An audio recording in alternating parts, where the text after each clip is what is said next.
Bonjour et bienvenue dans notre étude sur Daniel 11 sur 40-45. Dans la dernière étude, nous avons découvert que le roi du Nord, également connu sous le nom de Papauté, va affirmer son autorité en imposant la marque de la bête, que nous avons identifiée comme des lois obligeant les gens à adorer le dimanche. Comme le dit Daniel 11, ce mouvement inclura tous les pays, y compris le pays glorieux, ce qui signifie que chaque nation, tribu, langue et peuple sur terre sera contraint d'adopter ce faux jour d'adoration.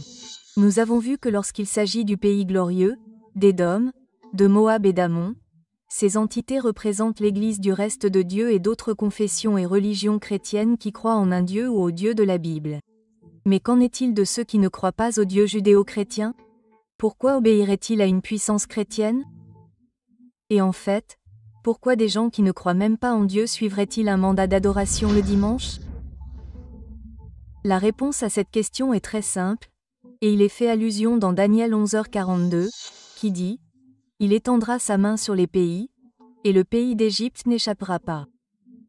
Nous avons déjà vu que l'Égypte représente l'athéisme et la laïcité. Cela était basé sur la localisation initiale du roi du Sud après que le royaume de Grèce ait été divisé en 4 parties, puis finalement en 2 parties.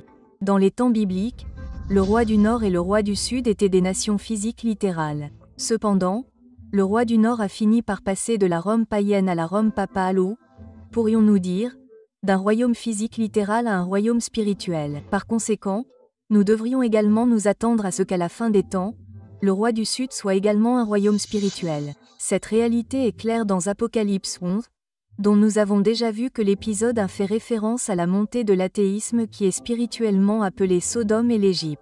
Bien que nous ayons découvert que l'Égypte représente l'athéisme politique et la laïcité en tant que système et idéologie, plus importante encore, nous devons nous rappeler que les systèmes sont constitués de personnes et que Dieu veut atteindre et sauver les gens.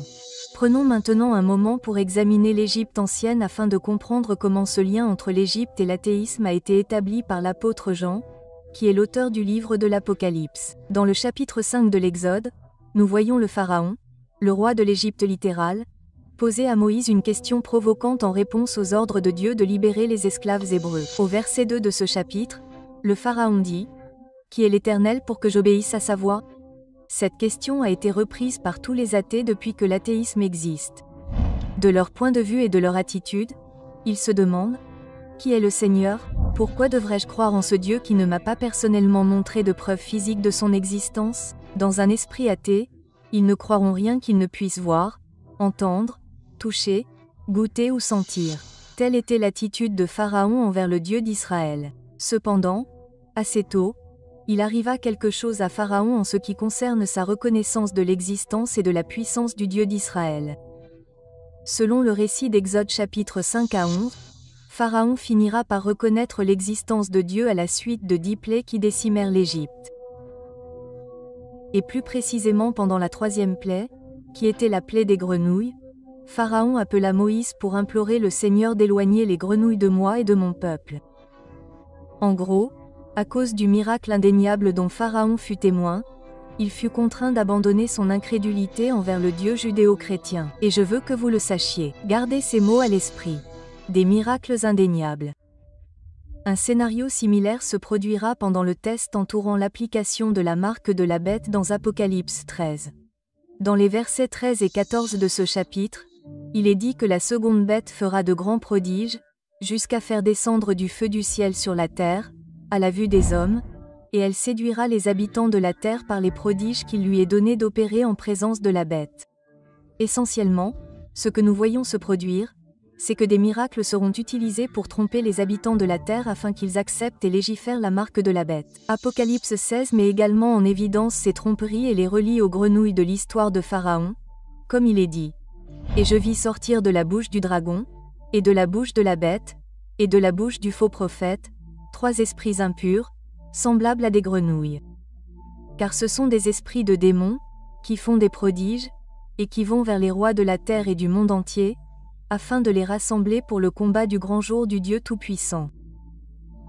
Ce verset met en lumière une guerre spirituelle qui aura lieu et qui verra des miracles utilisés pour tromper toute l'humanité.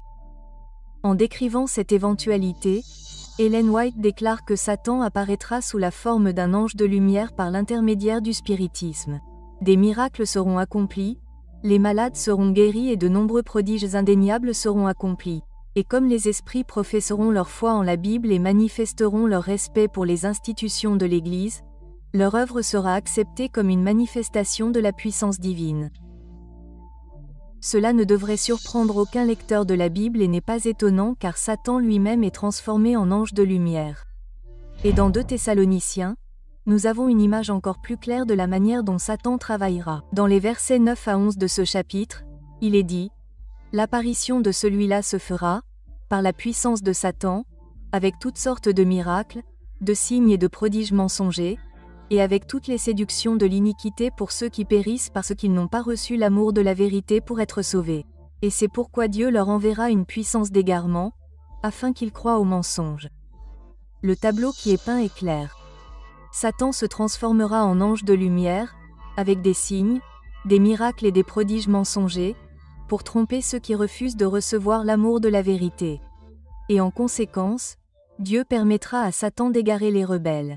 La tromperie finale de Satan est exposée à la page 624 du Grand Conflit, qui dit « Comme acte suprême du grand drame de la tromperie, Satan lui-même personnifiera le Christ. Maintenant, le grand trompeur fera croire que le Christ est venu. Dans différentes parties de la terre, Satan se manifestera parmi les hommes comme un être majestueux d'une luminosité éblouissante, ressemblant à la description du Fils de Dieu donnée par Jean dans l'Apocalypse.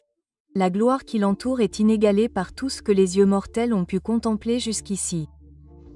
Lorsque cela se produira, il ne restera plus un seul athée sur terre. Les preuves qui feront appel au sens de chaque être humain seront une tromperie presque écrasante. Et comme l'indique Daniel 11h42, le roi du Nord étendra sa main sur les pays, et le pays d'Égypte n'échappera pas. Les pays représentent toutes les nations, tribus, langues et peuples, ou nous pourrions dire les gens qui croient en d'autres dieux. Et l'Égypte, comme nous l'avons vu, représente l'athéisme. Ce verset signifie simplement que certains de ces groupes rejetteront le message d'avertissement final qui sera donné au monde. Ceux qui rejettent le message final seront trompés par les prodiges mensongers de Satan et seront également trompés en adorant une fausse représentation de Dieu et en acceptant la marque d'un faux système religieux. Il est intéressant de noter que Daniel 11h42 mentionne une extension des mains sur les pays pour représenter l'œuvre du roi du Nord. Et dans le livre La tragédie des siècles, lorsqu'il est question de la montée du spiritisme, il est dit que les protestants des États-Unis seront les premiers à tendre la main à travers le Golfe pour saisir la main du spiritisme. Ils s'avanceront par-dessus l'abîme pour serrer la main au pouvoir romain. Et sous l'influence de cette union tripartite, ce pays suivra les traces de Rome en piétinant les droits de la conscience. Une fois cette tromperie accomplie, la papauté aura alors le contrôle total de l'humanité. L'athéisme politique sera vaincu. La laïcité sera vaincue et elle obtiendra le contrôle des ressources financières et de la puissance judiciaire. Et nous verrons exactement comment cela se passe dans Daniel 11h43. Il est si important que nous comprenions les enjeux afin que nous puissions saisir cette opportunité et prendre ce temps pour atteindre ceux qui n'ont pas encore entendu l'image complète de l'Évangile. Et cette réalité deviendra plus claire lorsque nous examinerons les vérités énoncées dans Daniel 11h43. 3 versets plus bas et 3 à venir.